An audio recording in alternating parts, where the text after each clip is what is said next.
Evans, quel bon début de saison. Puis tu sais, on s'entend là, il n'est pas point par match, c'est pas un joueur sur lequel l'offensive va s'appuyer, mais c'est assurément le joueur le plus constant à mes yeux au sein du Canadien de Montréal. Il fait un excellent travail sur le désavantage numérique.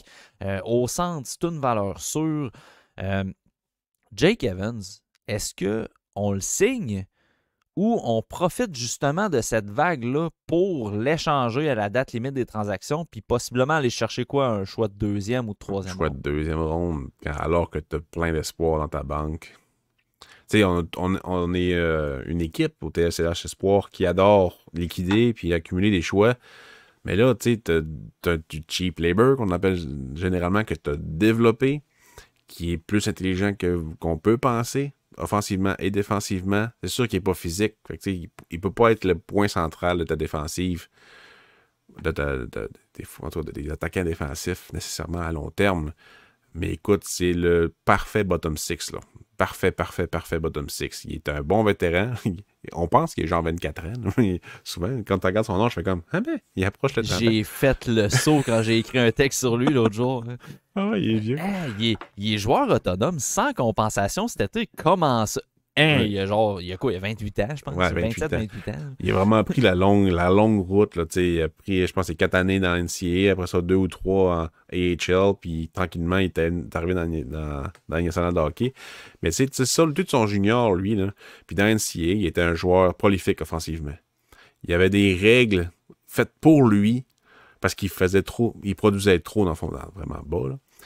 Puis quand il est arrivé dans la nationale de hockey, dans la Ligue américaine, il a tout de suite changé sa façon de jouer. Il a tout de suite pris le virage défensif, piqué. Puis l'offensive, c'était pas nécessairement important.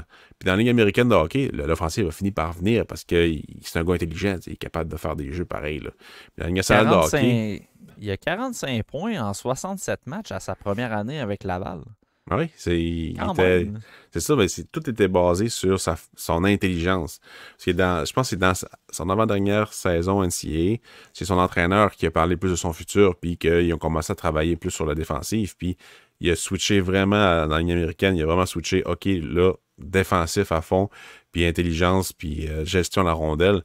Puis quand il est arrivé dans la nationale de hockey, il était déjà prêt à prendre quand même un rôle assez important. Puis là, il y a des blessures qui ont eu un impact, veut pas, ça a fait chier un peu son développement.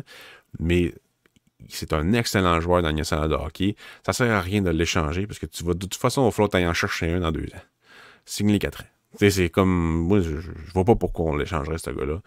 Surtout si c'est pas même pour un choix de première ronde. Tu sais, dans le contexte actuel, les Canadiens n'ont pas nécessairement besoin de 28e choix au repêchage 2025. Il y a plus besoin de choix dans les 10 premiers parce qu'ils vont être prêts à aider dans pas long, puis il n'y a pas de point d'interrogation presque.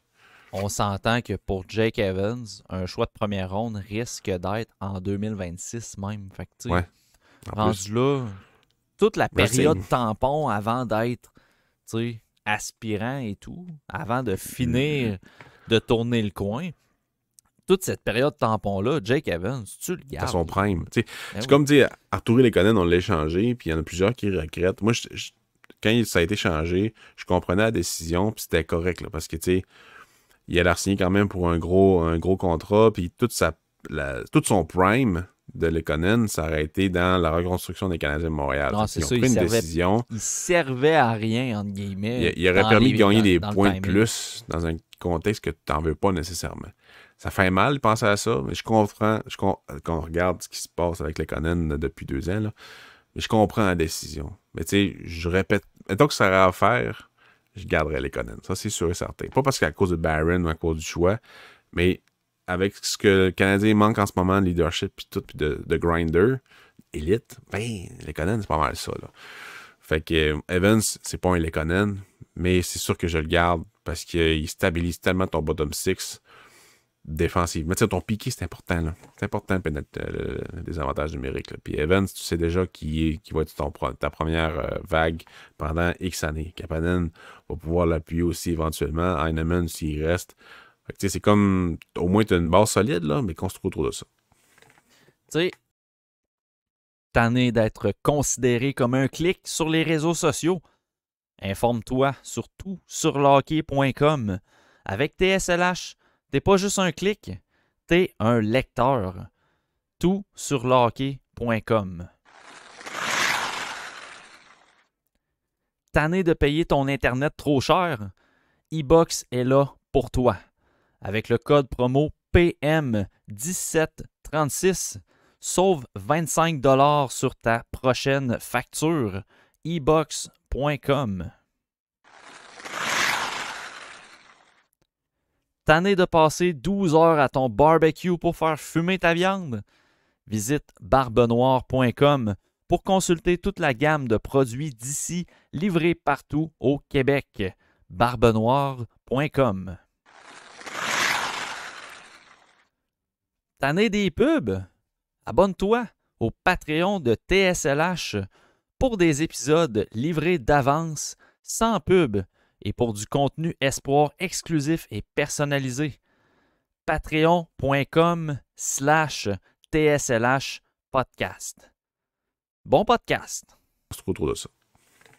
Tu sais, Lekonen, on avait peut-être le feeling que ce gars-là avait un plafond offensif supérieur. Je pense que Evans, à l'âge qu'il est rendu, son plafond offensif est pas mal atteint. Fait que, il fait des beaux jeux, mais ça sera jamais il sera jamais capable de faire ça sur un top 6 comme Lekonen. C'est ça. Il sera jamais plus que ça. Fait que, tu sais, en plus, tu peux jouer là-dessus sur le fait que, tu sais, même si je t'échange ailleurs, là, tu vas avoir le même rôle ailleurs. Fait que si tu te plais à Montréal, là, ben nous autres, on va te garder 3-4 ans. Tu vas devenir un vétéran dans cet alignement-là. Exactement. Tu vas devenir un vétéran dans cet alignement-là. Tu vas jouer sur le piqué. Quelque chose que, le temps que tu es là, on peut montrer à Owen Beck, à Kapanen, de bien jouer dans ces situations-là. Tu vas les coacher pour bien jouer dans ces situations-là. Puis, entre-temps, on ne met pas trop de pression sur les jeunes d'apprendre à jouer dans ces situations parce que tu es là. Puis, en plus, la constance qu'ils montrent, Jake Evans, c'est une valeur sûre dans la ligue. C'est ça. Puis, ça t'empêche justement de rusher un jeune dans cette situation-là. Tu peux te permettre de garder Owen Beck 1 an de plus à Laval. Tu peux te permettre de prendre le temps à Kapanen de s'adapter à la Ligue nationale puis d'éventuellement l'amener dans ce rôle-là. Mais je pense que sur un contrat de 3 ans, Jake Evans, ce serait 3 ou 4 ans. Tantôt, tu mentionnais 4 ans. J'aurais pas de problème avec 4. Mais 3-4 ans, moi, j'aurais aucun problème. C'est pas un gars que tu vas payer 5 millions. C'est pas un gars que tu vas payer 4 non plus. D'après moi, là, dans le top, tu vas le payer entre 2 et 3. Puis je pense qu'à ce montant-là, c'est un bon investissement pour ton futur, honnêtement. Ouais, tu sais, je serais prêt à payer jusqu'à 3,5 si il signe, mettons. S'il signe 4 ans, autour de 3, OK. S'il signe 3,5, probablement qu'il irait chercher ça, là. Mais tu sais, c'est ça. Puis Owen Beck, tu t'as dit son nom, c'est exactement ce genre de joueur-là qui devient. Mais ça va très bien à Laval. Owen Beck, sérieusement, il joue vraiment bien. On est content au TSLH Espoir. Et on est content surtout pour Laval et le Canadien. Mais il amène plus de physique. Owen Beck, il se développe vraiment un goût pour le jeu physique là, dans la Ligue américaine de hockey. Là. Donc ça, c'est quelque chose que Evans n'a pas nécessairement. Ça. Fait que ça va être le fun de voir ça, puis avoir Kapanen aussi qui arrive, puis qui s'amuse dans le bottom six ensemble. Parce qu'ils sont tous capables de jouer aux ailes. Il n'y a pas de problème avec ça. Puis Beck, autant que Kapanen, qui était dans le junior, comme j'ai déjà dit, ou même dans la Liga, là, ben, il était capable de prendre les mises en jeu de leur côté faible, parce qu'ils tournaient leur bâton de bord. Dans la Ligue nationale de hockey, c'est un peu plus difficile, là, mais ils sont capables. Fait que j'ai hâte de voir quand même. On a Jean-Maurice en commentaire qui nous mentionne 3 millions pour un joueur de 4e ligne. Non, merci. Ton problème. Je pense qu'Evans est quand même capable. Je pense qu'Evans est quand même capable de jouer un rôle sur le 3e trio. Puis, c'est pour tout ce qu'il apporte. Puis, c'est pas à long terme. Contrairement à d'autres joueurs, comme je disais tantôt, Evans va avoir le même rôle ailleurs. Fait que s'il veut rester ici, moi, j'ai pas de trouble à dépenser un petit peu pour un gars comme ça. De toute façon, les contrats de Dvorak, d'Henderson, puis peut-être Gallagher, on le sait pas, là, mais ces contrats-là vont sauter de la masse salariale, en plus que le plafond salarial va augmenter également. Fait que, tu sais, moi, j'ai pas de problème à faire cette dépense-là, parce que c'est de l'investissement à long terme. Il y a des joueurs présentement en Kapanen et en Owen Beck, je pense, qui aspirent à la même chaise que Jake Evans. Mais on le voit présentement, on regarde avec les défenseurs, là. On s'est départi de Kovacevic, on s'est départi d'Edmundson. C'est correct, là, mais surtout Kovacevic, mettons. Là. Puis Jordan Harris, ça, j'accepte la transaction, c'est correct, mais on s'est départi de joueurs de l'alignement, tu sais, des gars avec des contrats standards pour faire place aux jeunes. Puis là, en défensive, on se rend compte que les jeunes, ils sont pas prêts. C'est pas facile. Puis c'est pas facile. Fait que est-ce que tu veux vraiment faire ça avec un Owen Beck que tu amènes dans la Ligue nationale un an trop tôt, alors que tu as un Jake Evans que tu pourrais signer avec un contrat, à mon avis, qui est raisonnable, là, entre 2 et 3 millions, honnêtement, pour un joueur de rôle piqué, bottom six, capable de te donner un 30 points puis qui est stable, qui est constant.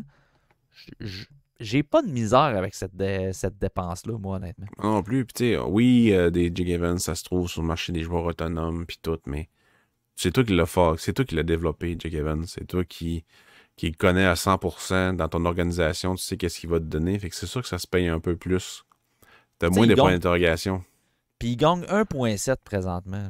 Ouais, c'est le 3 millions, là, c'est vraiment. Moi, je m'attends à ça, en fait. Là. Ben, moi, je trouve que c'est une extrapolation de ce qu'il pourrait continuer à obtenir pendant la saison parce que ça va bien présentement.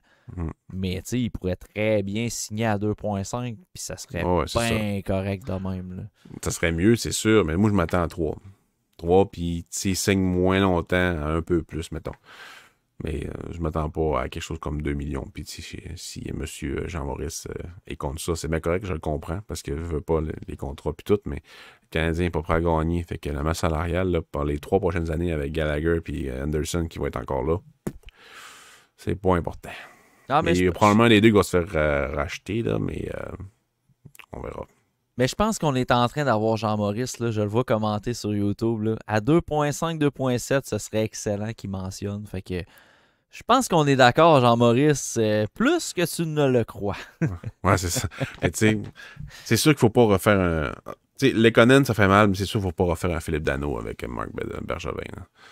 La perte de Danault a vraiment fait mal. Vraiment, c'est fou. Pour 500 000 $, là, il est allé chercher genre Hoffman puis Dvorak. Hein, c'est Dvorak. Arc. Tu sais, en tout cas, faut pas refaire ça. T'sais, Evan, c'est pas Danault, là. Mais, c'est ça. Ouais, c'est ça. Tu sais, tu vas signer un joueur sur les agents libres 2 ans, 4 ou 5 millions, en te disant, hey, ce gars-là, tu sais, il va jouer sur le 3e trio, il va encadrer nos jeunes. Puis il vire en Dvorak. Oui, puis qui vire en Dvorak. Alors que tu as un Jake Evans que tu pourrais signer 2.5 qui pourrait faire exactement la même affaire, qui connaît déjà les jeunes qui sont dans l'organisation pour les avoir côtoyés au camp de développement, au camp d'entraînement. Fait que tu sais, tu l'as là. Puis Jake Evans, je le répète encore, il sera pas meilleur ailleurs. Tu sais, Danault, ailleurs, il a eu un meilleur rôle, puis ça va bien ailleurs. Lekonen, c'est la même affaire. Mais Jake Evans, ce qu'on voit présentement de Jake Evans, c'est ce qu'on verrait dans une autre organisation. Il sera pas plus que ça. Fait que rendu là, moi, je pense qu'on devrait le signer. D'accord avec toi. On a commencé, ça fait 12 minutes qu'on est sur Jake Evans, c'est quand même pas pire. Ouais, c'est ça. Puis, on va se le dire, on va closer sur le dossier de Jake Evans, mais, tu sais, des fois, là, quand on parle de repêchage, puis d'espoir et tout, tu sais, on a tendance à parler des espoirs comme, tu sais, si ce gars-là joue dans la Ligue nationale, ça va être une victoire pour l'organisation. Jake Evans, c'est un choix de 7e ronde. Ben oui. Tu l'as dit, il a fait 4 saisons dans NCAA, 2 saisons avec le Rocket de Laval, pour après ça devenir un régulier dans l'équipe du Canadien de Montréal. Déjà, c'est un immense succès pour l'organisation. Oui. Même affaire avec Primo. Tu sais, oui, ça va pas super bien, là, mais il a pris le grand chemin, là. Puis, ben, il est dans la ligue. C'est un gros plus. Là. C'est des choix vraiment lointains. C'est des gros wins. S'il y a un gars que je dis dans ma liste, dans le fond, qui était 83 dans ma liste qui a été repêché 6 ou 7e ronde, puis qu'en fin de compte, il joue dans la ligue, c'est un gros win. Là. Sérieusement. On pense, on a souvent la mentalité, ouais, tu sais, si un joueur devient avec un immense impact dans la Ligue nationale, là, c'est une bonne sélection. Si tu as un choix de 7e ronde qui joue dans la Ligue nationale, c'est déjà crissement bon. Là. Même Florent Jacquet qui joue dans la Ligue américaine en ce moment, c'est un win pour un choix de 4e ronde. C'est ça.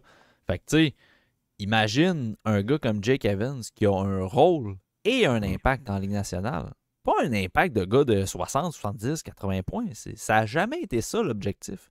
Mais il y a un impact positif puis un rôle dans l'équipe. C'est un choix de 7e ronde. Très grosse win pour le développement. Puis c'est tout le temps garder en tête aussi pour quand on fait du scouting aussi. Tu sais, de genre, ouais, tu sais, je sais pas c'est quoi son rôle, tu sais, peut-être tout 4e centre. Ben, pas mauvais. Sérieusement. Là. Fait que c'est ça. C'est ça qui est le fun. Exact.